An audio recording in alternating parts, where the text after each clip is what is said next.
Okay. And I'm just going to pretend we're on Moccasin Tracks, and I want to welcome Evan Pritchard, singer, songwriter, author, teacher, lecturer, and known by many as Grandfather Chipmunk.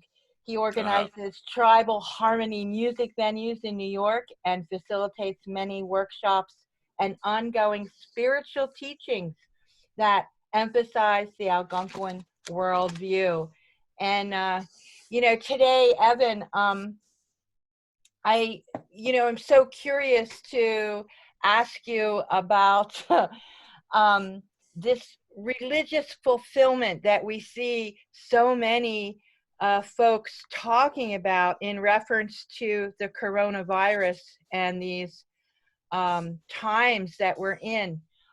What what uh, what are we talking about when people are kind of blaming the situation or on God, or really taking advantage of the situation, and kind of like not really want to taking responsibility? What's your take on it? Well, well, I don't want to say it's like, I mean, I think it's God. I think everything's God, right? It's all God. And so it's like if you keep um, pulling the little blocks out of the tower, do you know what's the game I'm talking about? I think you've all played the game with the tower of blocks, and you keep pulling out a little block until the tower falls. And it's just similar to bee colony collapse, is that you keep submitting bees to more and more kind of uh, lack, or I would say less of what they need, and eventually that colony will collapse. And so I think part of this is just on that level. Another example, which I was hoping to have prepared as a reading, but in 1971, my grandfather, um, who was, William Commanda, that's also known as Ojiguano, and he did an interview in a newspaper in French. And he said, well, if we keep, as part of the seven fires, they said, what is the seven fires? He said, well, if you keep cutting down all the trees, everybody's going to get sick. And of course, they printed it, but they kind of made fun of him, like, that's the craziest thing ever heard of. You cut down trees and you get sick, so what's the connection? But this is, it's like the straw that breaks the camel's back, because you cut down enough trees and you finally cut down the wrong tree. And apparently in Wuhan, there's this whole story about the pigs and the bats, and the bats were living in trees. They cut down the trees. The bats were getting all over the place because they were homeless, right? And ultimately there's some kind of intermingling, and then it gets into the pigs, and then people eat pork, and then people get sick, and then it spreads. That's one thread of the story.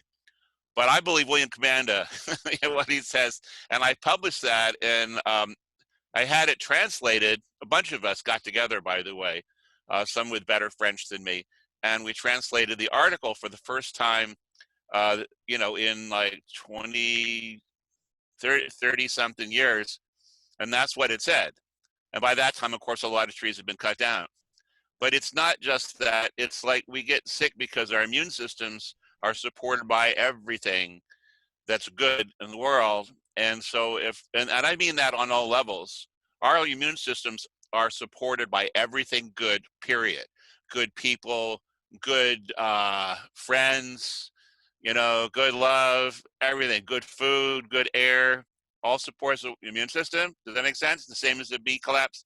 And Right, so right. if you have bad air, bad soil, and you cut down the trees, who are a codependent species with us in that they give us the oxygen we need, we give them the nitrogen, so forth and so on. That's like third grade science. And yeah, then without that, you can't really breathe very well. And this, it just undermines your immune system. So that's the tower. If somebody knows the name of that game, I forget. You keep pulling out a block out of the tower, and guess what? It's going to fall over. It's like you had a chair with like 12 legs, and you keep pulling a leg out, then it would fall. I wrote a children's story once, and it's in a book I wrote called Acorn Boy.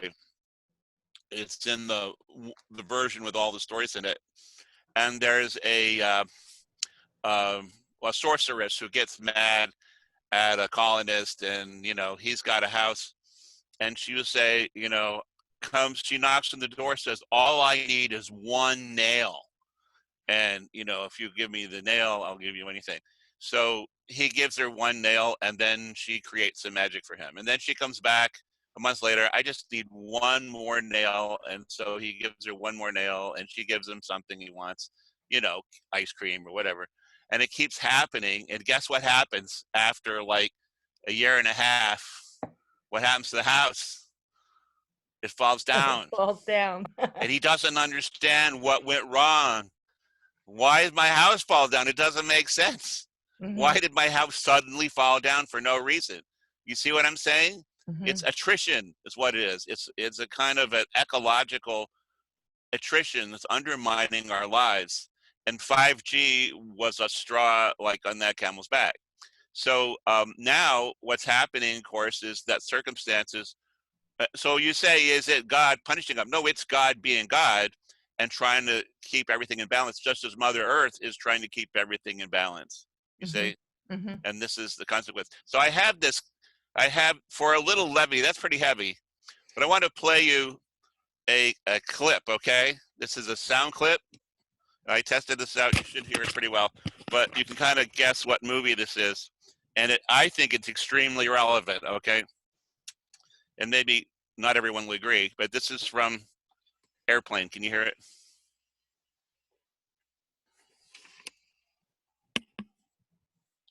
Okay, here we go. What's going on? We have a right to know the truth. All right, I'm going to let you to all. The most important thing now is to remain calm. There's no reason to panic. Now it is true that one of the crew members is ill. Slightly ill. The other two pilots are just fine at the controls flying the plane, free to pursue a life of religious fulfillment. Did you hear that? I heard some of it. Did you hear Don't panic. The other two pilots are fine. I didn't get uh, all of it. the the last line is we're all free to pursue lives of religious fulfillment. And Okay. that, Okay. Yeah. this Yeah. Yeah. movie, right? Right. Yeah. This movie came out in 1980, but I think it's very relevant now because, like, I mean, that's a pretty low bar, really, when you think about it. Like, anybody can pursue a life of religious fulfillment if they want to. But, if that's all you can do, yeah, you're like kind of, you're living a very basic life. And sometimes that is what human beings need in order to connect well and deeply and profoundly with Great Spirit, is to have a situation where they really that's about it.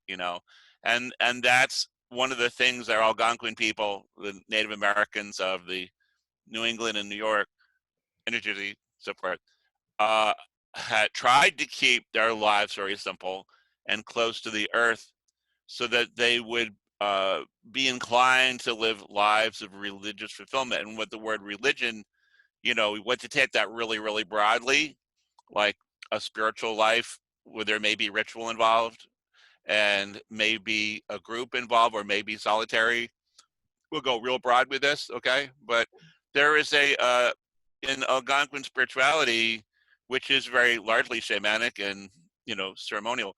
Um, there is a sense of a religiousness, like a kind of having a religious experience, but no religion, no dogma, no like charters in churches and whatnot, buildings. But there is a sense of very involved concepts of Great Spirit and God, and every tribe will have their own word for it, or nation or language have their own word for that. But it's a religious experience, and Hmm. that means it's all about your heart and giving of yourself. So religious fulfillment, actually, when that movie came out, my ears really perked up and said, yeah, religious fulfillment is actually, I mean, the guy's basically BSing everybody, because actually, if you remember the movie, like 3 pilots are basically incapacitated and there's nobody flying the plane. So that's what makes it funny too, if you know the film Airplane One, is that there was bad fish, right? Something got into the fish, some corruption got into the fish, so everybody ate it, and all the pilots ate it, and so there's nobody flying the plane. So they're saying, okay, so basically they're implying, oh yeah, well, whatever happens, you can at least live lives of religious fulfillment. But that's a kind of an interesting phrase to use, and I always liked that because that's kind of a very high priority, for people, indigenous people living off the land. Mm-hmm. That's really what makes it work, is that sense of feeling fulfilled. Whereas in maybe places like New York, although I am a kind of a New Yorker, um, you know, the sense of fulfillment sometimes is missing, and they throw more and more money at it, and there's no fulfillment, and then it's that. Am I making any sense? Yeah, yeah, yeah. No, crickets. Uh, crickets. um, I I know that it's always a personal choice, and it's always how we perceive. But in trying to be aware of these times and be aware of what people are going through, it kind of throws me off when people are not willing to take the responsibility for, how we have destroyed the earth, and now we are seeing maps that show the pollution has drifted away. The streets are clear of traffic in some places, since people are Hmm. generally staying home, and there's signs that the earth is rejuvenating itself, and I just like question uh the reluctance of people to actually see that that some of this destruction and the destruction, you could say, is caused by how our lifestyles are based on consumerism and capitalism, and these concepts and that we live by. And what, like I'm interested in, well, as we go through this, how will we come out the other side? And really, is it religious fulfillment? Is that really what the answer is?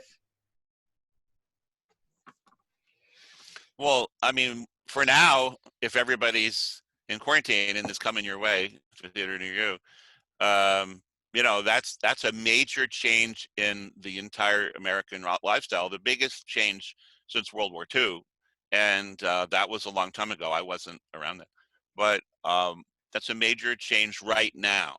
And right now, people are turning their whole concept of what makes me happy, because they're inside, or they're walking in the woods, which is Hmm. even better.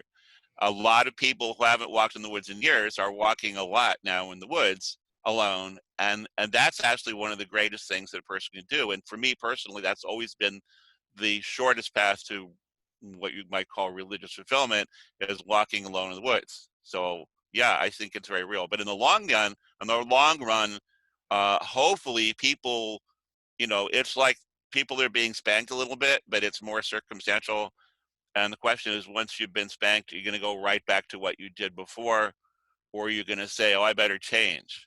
And the change is critical to the future of the species and the most of the planet, is that, to pay attention, take stock, and to say, actually, yeah, I was pretty happy when I really had nothing and I was in quarantine and I could walk outside, and remember how better that was in some ways. And by the way, in Wuhan, you can see the stars now Hmm. Hmm. in the sky, and you can hear the birds singing in the morning, and hopefully people will value that and say, yeah, this is what we want, and change their ways. But that's, I'm not saying that I think that's what's going to happen, but that's what be a good thing to happen. People not just going right back to what they did to help cause this.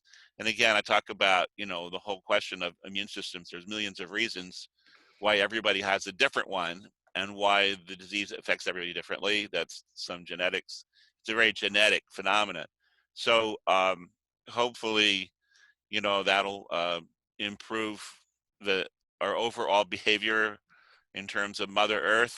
You know, Mother Earth, yeah, you could say she spanked us, you know, but that doesn't mean she's angry. Although Lovelock wrote a book called was it the oh, I can't remember, but the Rage of Gaia, whatever it was, his last book was about the concept of, well, okay, so if the earth is a living being, it's, you know, a biomass of a consciousness, and it's a single being, which he tried to prove. That's like the like that's the mega Gaia theory.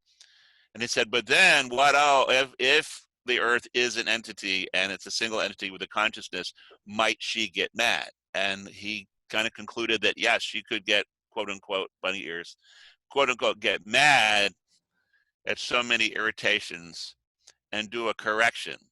And he said that 2002, I believe, 2003. And by the way, that book was banned in the US for a while. Um, Not that there was, like, you don't see a ban sign on the book, but I had to go to Canada to buy it. And that gives you an idea of how amazing that book was. But anyway, so that was what, 18 years ago. But now, you know, we've been skating on thin ice for those 18 years and saying, oh, well, he was a crack. You know, what does he know? Well, he invented the Gaia theory. Anyway, I think there's something to it. I can't remember if it was Revenge of Gaia. Anyway, it's easily found now. But Yeah. we've been skating on that ice, and it was just like, okay, when's the last straw going to be? And it turned out technically to be a tree that was cut down that the bats were living in, according to what people are saying. And this is on a lot of levels, not just off the top of my head, but, you know, they somehow interacted with pigs, and the pigs got eaten and whatever. And that ends up, that's that's one of the scenarios. Hmm. Hmm. We Yeah, cut down one too many trees, you know? yeah, I've been hearing this being talked about where the coronavirus originated. I and yeah, yeah, this story, We quite a don't, I mean, story, it's quite a really story. hard to prove. It's hard to prove, but actually that was presaged in the movie Quarantine, apparently, which I did not see um, years ago. And it's like, I don't know, I'm just I'm a storyteller, so I'm telling you a story that actually might be true, which is about the same level as a lot of world scriptures. They're great stories. Are they true? Well, they're true, okay? The teachings are true. So the grandfather, William Commandus, said if you keep cutting down trees, we're all going to get sick. And I think he was right. And whether it's because of one bat, one pig, one nurse, blah, blah, blah, uh, in a way that, as Joseph Campbell would say, well, that doesn't matter. I mean, a myth is a lie, but it has a true story inside. Hmm. And so that's why I'm telling the story. It's probably Hmm. true. Hmm. Hmm. And where all our immune systems are screwed because of the lack of minerals in the soil and the pollutants in the air. And now we have 5G. And, you know, there's lots of people who are going to tell you about this new book by Arthur von Furstenberg, the Rainbow something. Again, I don't remember, I have all the titles to show you, but that just came out a while ago. And I met him years and years ago with Pete Seeger. Pete introduced me, said, this guy's kind of interesting. And it was all about electromagnetics. And, you know, if people read my book, Bird Medicine, there's a Hmm. whole large chapter about how electromagnetics affect birds. That was before 5G. And Hmm. 5G, you know, the day they launched the first 5G, a bunch of whales all over the world started beaching themselves, large whales, like you know, Hmm. the Hmm. really cool ones, the humpbacks. And so immediately noticed that and started talking about that, like that's a bad sign. And now we're having, if you look at all the places, well, it's not 100%, but look about half the places that have large early breakouts, you know, of coronavirus were places that had almost been completely built in, that the 5G, you know, the little boxes everywhere. As that Hmm. Wuhan was the first major place in South Korea, and Silicon Valley and all these other places. And actually, Manhattan on September 27th, I think, of last year, went whole hog, and Brooklyn to whole hog with 5G with the little boxes. They went online in September. And so Wow. you can't just say, well, couldn't be any connection. But some people think so, and a lot of people are talking about this. So I just urge people to do their own research on 5G Mm-hmm. and see what effect it's having Mm-hmm. on them and on certain communities, you know. Mm-hmm. Mm-hmm.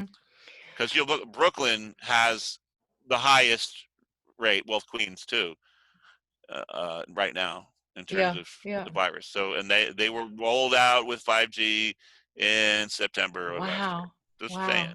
Yeah. Yeah. It is interesting, but all this doing is human made. We move towards this and we build these things, and without really, being aware of what the consequences will bring us. And so here we are today, wondering, how did we get here? But you're right. We need to look at these things and investigate and hopefully question our personal lifestyles as we move forward. I think it's really good, these conversations that are happening everywhere. People, are really staying together, even with the physical um, distancing. People are becoming, I think, very social with using the technology in a positive way to fill that gap. You know, um, so I'm That's what encouraged. we're doing. Yep, that's what we're doing. So I'm kind of encouraged by that.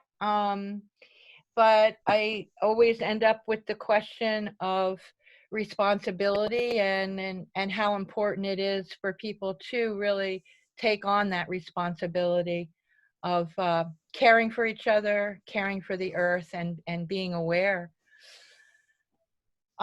You've been writing some music. Are you going to sing a song for us today? Well, before, yeah, in a little bit. Okay, but one thing I did is, remember I had mentioned a long time ago, I wanted to talk about what you do if you become afraid, and this relates to the way of the heron Yes. and staying calm. Like, remember, an airplane says, please remain calm. Well, that also was a really good teaching, because it's very important to remain calm. First of all, again, your immune system works better. Second of all, your brain works a lot better when you're calm. And this is part of the mindfulness teaching that the way of the heron has always taught, but also now Dalai Lama talking about mindfulness in the same exact way, talking about the importance of remaining calm, because then your brain works better when you're calm, much better. And when you're panicked, your brain actually, the different departments of your brain split up, and fight or flight is part of that. It's more than that. And so what I wanted to do, remember we talked about this, is Uh-huh. just getting a regular pipe, and I want to liberate the pipe for a moment on your show. Okay, this is historic, and that I understand. I do pipe ceremonies with William. We used to do them with William Commanda, and we did them, it's a very traditional way, and there's a lot to that I don't even want to get into. And I'm not trying to make all that, cheaply available, but you know, what anyone can do is get a pipe. I got this one for $6, by the way, and it's very small. But William Commanda, up in his place, and sometimes when we'd be traveling, he had a travel pipe, and I think of it as his happy pipe, because he loved this little tiny pipe, because there was no big deal attached to it. But it was just, tobacco is sacred to us, very sacred. And so he would pull out a pipe. It didn't look like this one, but this is my happy pipe. Okay. And so I want to smoke it. Okay. Can we do that? Sure. And then I want to show you like how this is why, by the way, this is a pumpkin stalk, and Uh-huh. you cut it off at its very root, which is on the bottom, and then you turn it upside down, and it's curved, and you put the tobacco in here, and then you smoke it through here. You have to hollow it out. You can do it uh, with almost anything, like an awl, and then you can smoke this. It's a very sweet smoke. So tobacco is sacred. So the thing is that everybody can use tobacco. You should use it. Make sure that your thoughts are very pure. But even if you're afraid, if you get a point where you are in a tough situation somehow, and you feel afraid, it's very important to find a way to remain calm. And ritual is a way to do that. And the pipe ritual is so simple, but when you're doing it, it can help calm you, and the act of smoking too. So I'm going to demonstrate. You got this is a bowl, obviously, and let's see. Well, I have sage. Okay, sage is part of the ritual, and you can't really do this in a public place, but you can do it at home. Outside is good. So you see that this. I love the way that looks on your camera. See, so the sage is the smoke, and it purifies the air. Some elders have told me that in all throughout history, people who have smoked tobacco, by the way, and smoked sage, have done well in plagues, during plagues. Huh. That's something, a lot of it's airborne, and this tends to cut into that and to somehow block it or slow it down. And so, I don't understand that. I'm not saying anybody should, rely on that, but it's just something that's good to do. So I'm going to put this over here, and then this is kinnikinnick, which is a form of smoking mixture.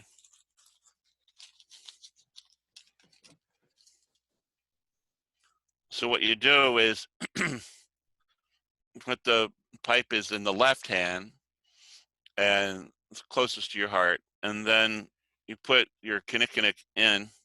Now this is a very leafy version of that. What you do, hold on, is smudge it. Okay, so every time you put your kinnikinnick in, it's to one of the directions is offered and then smudged over here. So that was, we have north is this way, this is east. So offer that. Anyway, this is people for not necessarily having like the big ceremony, but something they can do is you point that pipe to the east, and then smudge. And then as you're facing the east, you just say, Great Spirit, help me, in whatever prayer you want to make. And you put it in the pipe. And then you say, all my relations. And then you turn the pipe around, and then you're facing the south.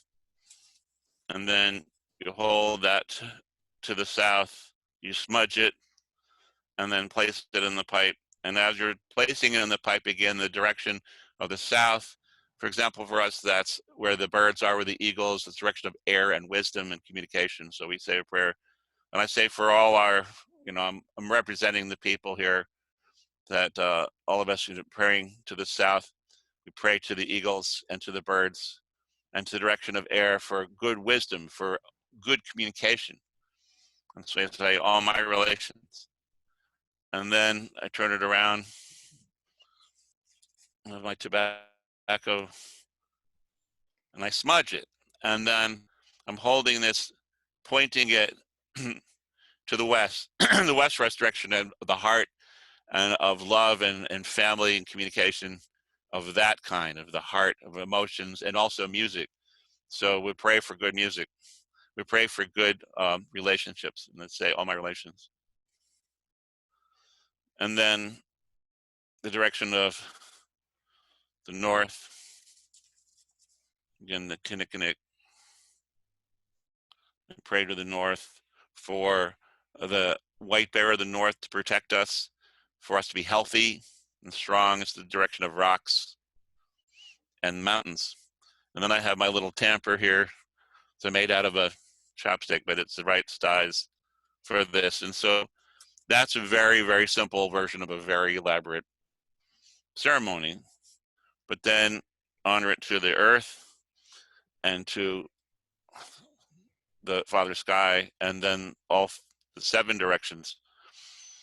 And then we can smoke it.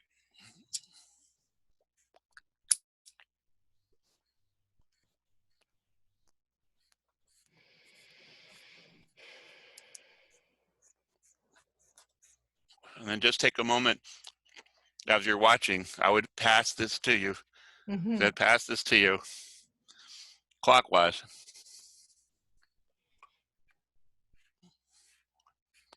And you just take a moment to be very calm and centered. And yeah, I'm using a lighter, you see. Sorry about that, but this is television.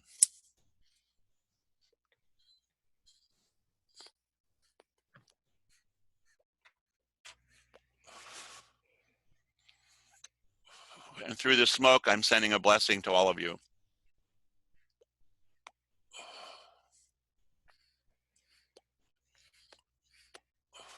Okay. So then I had just a little bit of tobacco in there. Let me light it one more time, and I'll blow more of the smoke, and this is a blessing.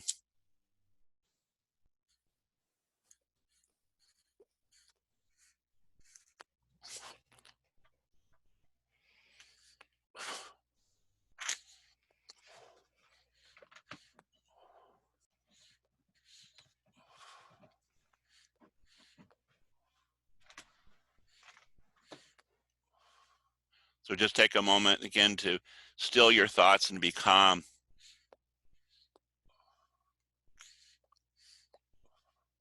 So there's a tradition of thinking and contemplating on one thing, a single focus. And that could be a waterfall or a falling leaf or a rock.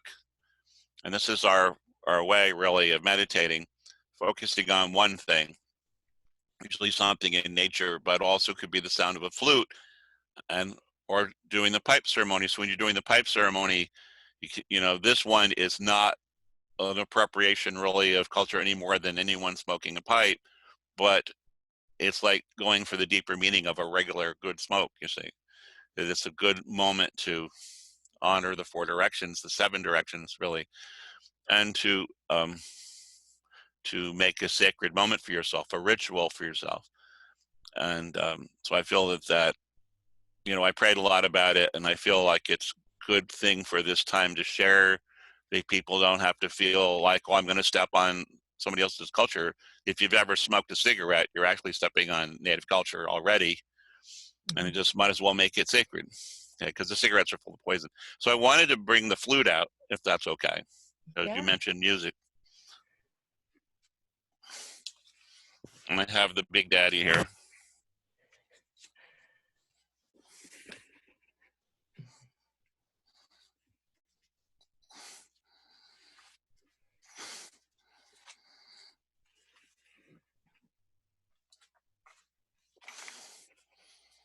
Okay, so let me get this going.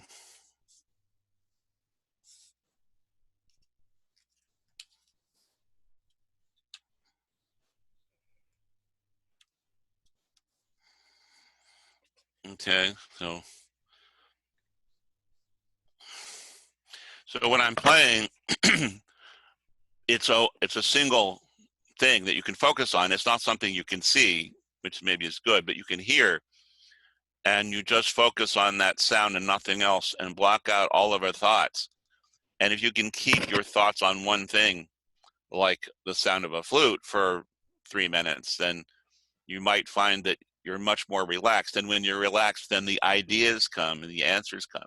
And I use tobacco every day, by the way, whether it's in a pipe or whether I offer it to the ground, to Mother Earth. And that can be done through 4 different elements. You can toss it in the air when the breeze comes up. You can dig a hole and offer it to the earth directly in the hole and then cover the hole. Or you can put it in a river, which is water, obviously, and then fire, which is what I just did. And so that's how we, use tobacco. But again, today with the fire. And the pipe really uses all four elements together because there's moisture in the tobacco. It's a plant. There's wood involved. There's air involved, fire and water in the smoke, and earth in some part of the pipe is usually mineral. So I'm going to play the flute, and I want everybody to just listen only to the flute and think of nothing else for just a minute here and see if any clarity comes, okay? And what I wanted to say was every day I, offered tobacco to ask for spiritual help from the elements, from the directions for wisdom.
So that was a short meditation.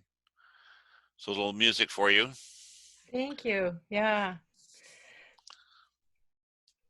So those are some of the things I wanted to talk about today. But yes, I have some songs and guitar. I have a guitar. They say the guitar case is the Indian suitcase. There's a reason for that.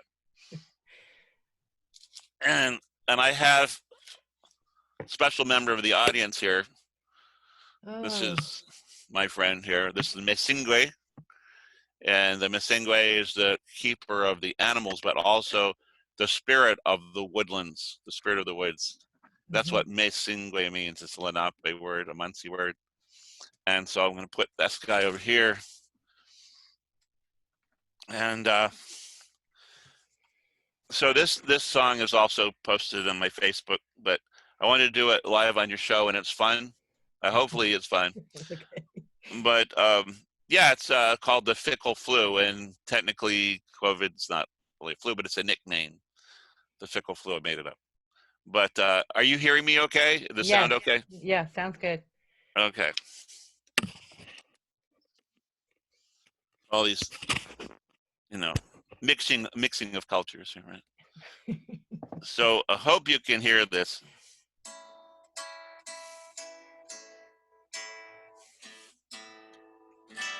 I could probably do better I could put the mic on the stand too, I'm not sure if that sound better.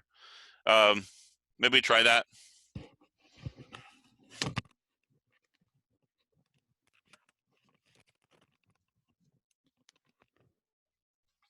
So does that sound good?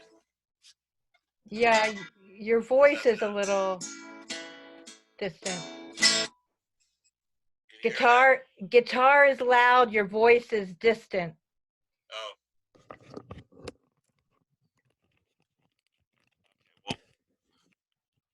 Well, you don't have a fix for that, but okay, so you might hear lots of voice now. Yeah. Okay. All right. Okay, so here we go.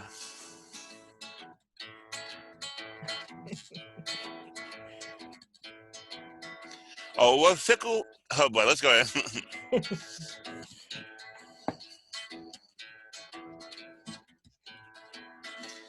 A COVID is a fickle flu, its manners are appalling. You tell it to stay away from you, and still it comes a calling.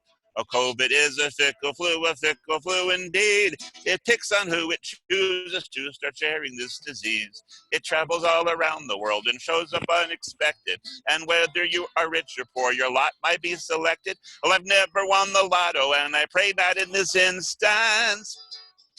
So I'll say it loud, death be not proud, and keep your social distance. Now, there's a knocking on the guitar that happens in between there, and I want everybody to knock along, knock on wood wherever you are, on your chair, and if you don't have any wood, knock on your head. Aha, get it. Well, you may claim both wealth and fame and have more fans than Miley Cyrus, but that don't mean you won't be seeing that mean old COVID virus. You may be charmed and welcome, armed like the luck of all the Irish, but St. Paddy's Day did not waylay the 2020 virus. Yes, be quite a decent writer like Aeneas Nin the diarist, and set your eyes on the Nobel Prize, but just receive this novel virus. COVID is a fickle flu, its manners are appalling. You tell it to stay away from you, and still it comes a calling. A COVID is a fickle flu indeed. It picks on who it chooses to start sharing this disease. It travels all around the world and shows up unexpected. And whether you are rich or poor, your lot might be selected. Well, I never won the lotto, and I pray not in this instance. So I'll say it loud, death be not proud, and keep your social distance. Oh, you may tear apart the Odeon harp, and you may be quite a lyrist, but all the Greece gods of Greece can't fleece that old coronavirus. And you may prance a Spanish dance, and you may be quite a gyrist, but with all your spin, you cannot win against the raging virus. And you may paint like all the greats of Paris, France, but all your admirers cannot draw a single straw to save you from the virus. COVID is a fickle flu, its banners are appalling. You tell it to stay away from you, and still it comes a calling. A COVID is a fickle flu indeed. It picks on who it chooses to start sharing this disease. It travels all around the world and shows up unexpected. And whether you are rich or poor, your lot might be selected. I never won the lotto, and I pray not in this instance. I say it loud, death be not proud, and keep your social distance. You may find peace down on one knee, admiring some iris, but your Zen garden cannot pardon you for the Chinese virus. And you'll be trying to be on time like the Korean watch on my wrist. And you can keep the pace, but you can't outrace the swift coronavirus. And you may sort through those reports from CDC that shock and tire us, and tell the cost of this new boss who might decide to fire us. I said, COVID is a fickle flu, its matters are appalling. You tell it to stay away from you, and still it comes a calling. A COVID is a fickle flu indeed. It picks on who it chooses to sharing this disease, and it travels all around the world and shows up unexpected. And whether you are rich or poor, your lot might be selected. I've never won the lotto, and I pray not in this instance. I'll say it loud, death be not proud, and keep your social distance.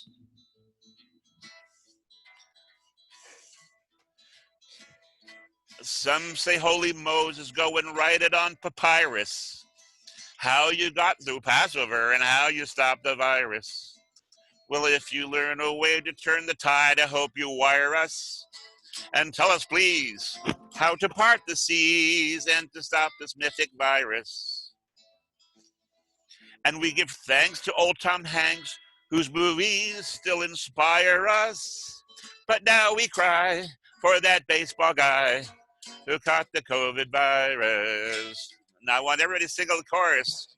I'll know if you sing or not. COVID is a fickle flu, its manners are appalling. You tell it to stay away from you, and still it comes a calling. COVID is a fickle flu indeed, with picks on who it chooses to start sharing this disease. It travels all around the world, it shows up unexpected, and whether you are rich or poor, your lot might be selected. Oh, I've never won the lotto, and I pray not in this instance, but I say it loud. Death be not proud and keep your social distance. Well, you may hang with some cool gang like ISIS and Osiris, and they're the top, but they can't stop the mighty COVID virus. You may hold a ring of gold like Iran's great king Cyrus, but with all your power, you can't devour that rebellious little virus. And so if you want to know a life that is incredibly desirous, stay inside. You might just hide from the fickle little virus. One more time, let's do that chorus. COVID is a fickle flu, its manners are appalling. You tell it to stay away from you, and still it comes a calling. COVID is a fickle flu indeed. Well, it picks on who it chooses to start sharing this disease. It travels all around the world, shows up unexpected. And whether you are rich or poor, your lot might be selected. Well, I never won the lotto, and I pray not in this instance. I will say it loud. Death be not proud, and keep your social distance. So that's. Thank you, Evan Pritchard. We're at the end of our meeting, and I've really enjoyed your music, your song, your thoughts today. Thank you for being here. And thank you too. Okay, we'll come back soon and meet here again. Oh, yeah, there's a whole lot more to say. I just, yeah, didn't get to it, but it was fun. All right, you take care. Okay, bye. Till next time. Adios. All right. Okay. Okay. Wide out.